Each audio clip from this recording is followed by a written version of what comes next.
What's up everybody and welcome to Variant. Marvel has been rolling out a bunch of new What If stories across comics and in the MCU over the past few years, including the What If animated series that just wrapped up its third and final season, as well as several limited run comic titles like What If Miles Morales and What If Venom. Well, now to kick off 2025, Marvel started a new What If series centered around what it might look like if Galactus transformed several Marvel heroes into his Herald, with each separate issue focusing on a different character. They started with the Hulk in issue 1, which is a very cool concept by itself, and then this past week it was Gambit. Well, as you might imagine, that one was too good to pass up, so we're here to show you what would happen if the Devourer of Worlds granted Gambit the power cosmic. In true What If style, the story is narrated by the Watcher, and the issue starts off with him saying, Remy LeBeau, Gambit, mutant, X-Man, the thief with the heart of a hero. But at this crucial moment, Gambit is one thing above all else: a traitor. Manipulated by the sinister schemes of another, Gambit's actions lead to the murder of the innocent Morlocks, a mutant massacre unlike any other. It is at this lowest point, this guilt, this loss, that we find Gambit in hiding from the X-Men, the team that would one day define him, but nothing is certain in the great cosmic expanse. I am Uatu, the Watcher, witness to all that is or could be, and what comes next here will change the universe forever if we only dare to ask, what if? So this is a really cool setup because, as Gambit and X-Men fans will know, the story is picking up from the events that went down in the Gambit Origins trade paperback during the infamous Mutant Massacre, where Mr. Sinister essentially tricked Gambit into leading the Marauders, a group of mutant assassins, to kill a bunch of innocent Morlocks. And if you're not certain who the Morlocks are, they are a group of mutants that hide underground because they don't fit in with normal society. Anyway, as Uatu recapped here, Gambit highly regrets this event and wants to right his wrongs. But this is a what if story, so instead of finding Storm and the X-Men as he did in the 616 universe, this story asks, what if Galactus found him instead? So on the next page, we see Galactus towering over Gambit as he says, Child of Earth, you have been chosen for a most unique task. I am Galactus, the Devourer of Worlds. And at this moment, you have been called to serve my cause. You shall aid me. And in turn, you will be gifted with potential beyond your imagination, the power cosmic. Galactus then bestows Gambit with the power cosmic as he says, rise. Now tell me, do you accept your new role? And now cosmically empowered Gambit stands and says, deal me in. Because let's be real, who's going to turn that power down? Again, for those of you who might not know, the power cosmic is one of the most powerful energy sources in the Marvel Universe. In fact, it can even grant you the power to create life. But from here, the Watcher continues to narrate saying, it was then that Gambit first felt the essence of the universe flow through him. No longer bound to his past, he had become something greater, something to be feared, a Herald of Galactus. Galactus then says, now bid farewell to your homeworld. There is much to be done. Gambit responds, leave Earth so soon? I'm afraid not. I have unfinished business there, wrongs to right, and now I finally have the power to do something about it. We then see the Watcher continue to narrate saying, his mutant ability to change any object with kinetic energy enhanced to cosmic levels. Gambit secured his exit. With unimaginable speed, he fled the world ship Ta-2. Finally, a chance to wreak vengeance against those who had betrayed him back on Earth. But even with new abilities, few beings are a match for Galactus's might or his armies. So on the next panel, we see Galactus unleash his Punishers on Gambit, who is trying to flee back to Earth. At which point, Gambit says to himself, let's see what these powers can do. Sorry to break it to you, but Gambit works better alone. He then uses the power cosmic to blast the army of Punishers away from him, but they just regroup because this is Galactus's army after all. But just as Gambit is about to disperse another blast of power cosmic, Galactus arrives saying enough, which stops Gambit in his tracks. But Gambit tells him, big man, I've been pushed around this way before, and I don't take well to orders. I promised myself it'd never happen again. However, Galactus responds, you fail to grasp the enormity of why you have been selected. To which Gambit snarkily replies, then what is it? What do you need a swamp rat like me for? Galactus goes on to say, I require your special skills, human. You are to steal a planet for me. From here, the Watcher's narration continues saying, once in a great age, a private gallery opens its doors to an exclusive group of its luminaries. Otherwise imperceptible within your reality, this most unique museum belongs to none other than the Collector. The Collector has amassed objects, weapons, and unwilling creatures from every corner of known space. It is a vault whose power nearly rivals Galactus himself.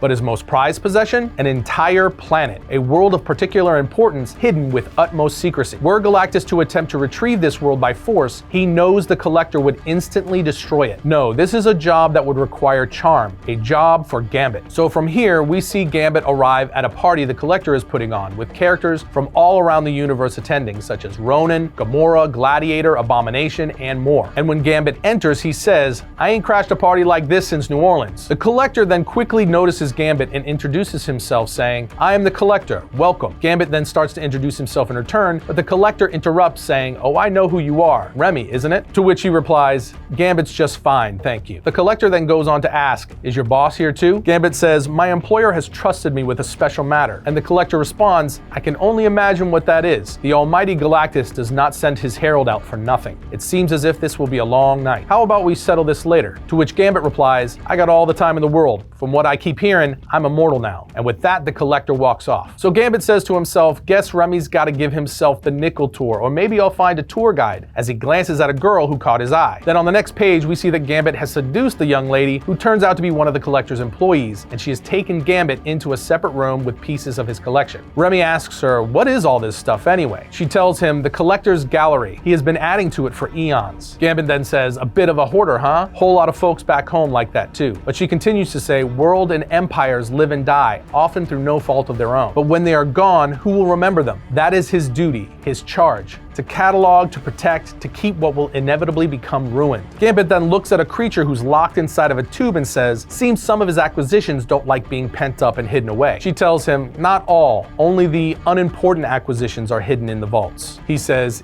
interesting. And she tells him, I should go. The Collector, he will wonder where I am, as Gambit gives her a kiss for the road. Then when she leaves, he starts wandering around looking for the planet that Galactus wants, but comes into confrontation with several of the Collector's guards. However, now in possession of the power cosmic, he makes quick work of them and ultimately makes his way to the Collector's computer saying, down south, you want to find the good stuff? You gotta check the books. We gonna do this the hard way, or are you gonna show me what's so special about this planet of his? The Collector's computer just responds unauthorized requests, and Gambit says to himself, here I thought machines were smart all the way out here. So Gambit pulls out some playing cards, charges them with kinetic energy, and is about to destroy the computer. But the Collector walks in saying, wait, if you destroy my records, you'll never find what you're looking for. But Gambit tells him, oh, I already figured out where your stupid planet is. That was the easy part. I'm just trying to figure out why it means so much to you. Gambit then proves to the Collector that he did indeed find the planet while saying, that's her all right, shrunken down and on display. I bet your friends don't even notice now. Now tell me what's going on here. So the Collector tells him, long ago, Galactus was immortal on the planet Ta, imperfect, normal. He escaped his dying universe, and in the Big Bang, he became what you know today, a power beyond comprehension. I never experienced Ta, but I couldn't help but wonder what that place was like. The world that birthed a god. The only world the devourer of worlds ever cared for. That curiosity picked away at me. I could never go back and witness Ta, but I could build a new one. I commissioned the greatest worldsmiths to do the impossible, recreate a lost planet down to the smallest details. To which Gambit asks, so you keep Galactus's old neighborhood hidden from him? Seems petty to me. But the Collector responds, is it? That's why you're here after all, because he wants it and he can't have it. However, Gambit tells him, they have a saying where I come from. Everyone has their price. The Collector responds, not me. This is personal. Your power doesn't intimidate me. You make a move and I'll destroy the planet and everyone here in an instant. I hope you enjoy yourself, Gambit. Now, if you'll excuse me, I have a party to attend. So as the Collector leaves, Gambit goes back out to the party and says, mighty fine party though. Can't deny that.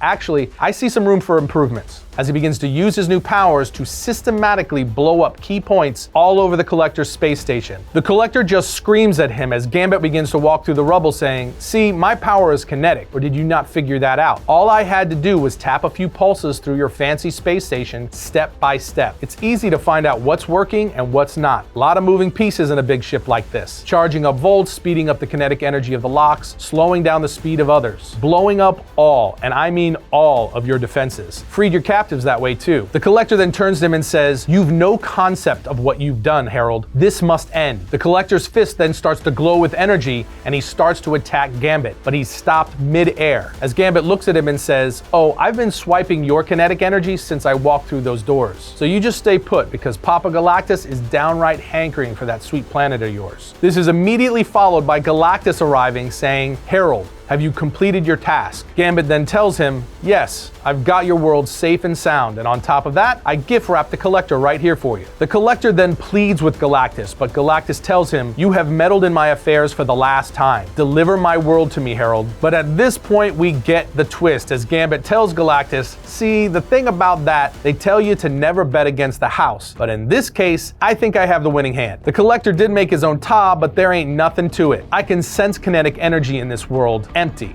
dead. Ain't nothing but a Christmas ornament. He played you. Seems kind of small for someone who's a billion years old. At this point, the Watcher's narration chimes in saying, in that moment, Galactus thought of his past life, his past loss. And with pain stretched across 1 billion years, he mourned what could have been. We then transition back to the Collector, who is looking up at Galactus with fear in his eyes as he says, it was merely a playful gesture. I meant no harm. But Galactus tells him, no, I will doom you to the imposter world you have created. I shall add you to my own collection for all time, as he does just that with his own power cosmic. Gambit then turns and says, if I may, Galactus, I think you and I have something in common. Seems to me you miss where you came from. Maybe in there somewhere you even have some regrets. I sure do. But what I know is that what's lost is lost. There's no going back. But a saddened Galactus just tells him, Herald, I relieve you of duty. This shocks Gambit and he just responds by saying, what? Galactus continues to say, you have served me well, now you are free. So without any further explanation, Gambit accepts his freedom and flies off, as the Watcher finishes his narration saying, Gambit knew he could never atone for what he had done, but he would never stop trying. Gambit had much to learn about his newfound abilities, how to make the most of them, how to move on. For all beings in the universe are given a choice, and with luck, perhaps you can change the rules of the game. And on the next panel, we see Gambit land on a new planet and use his newfound powers, the power cosmic, to start creating new life. And there you have it, my people, the story of what would happen if Gambit was imbued with the power cosmic and transformed into a Herald of Galactus. Gambit was already an amazing character, and this just leveled him up. But what I like most about this is that Gambit and Galactus understood each other and basically had a mutual respect. To the point that in the end, Galactus even released Gambit and let him keep the power cosmic, which when you combine it with Gambit's mutant ability to manipulate and control kinetic energy is an incredibly deadly combination. I mean, with the power cosmic, Gambit has the ability to wield unlimited cosmic energy, and that instantly makes him a multiversal threat. And I gotta tell you, now that this theoretical version of him exists in the Marvel Universe, we would certainly like to see more of him because there are a lot of possibilities here. Anyway, as I said at the open, this is the second part of a new series that you really want to check out. In fact, Galactus will be transforming Moon Knight into his Herald in the next issue, and we'll be covering that one as well. So keep an eye out for that, and let us know if you'd like to see us cover any of the other issues in the series. But now it is your turn. What did you guys think of this issue and Gambit getting the power cosmic? Let us know your thoughts in the comments below. Other than that, we will see you next time when we talk about all things comics.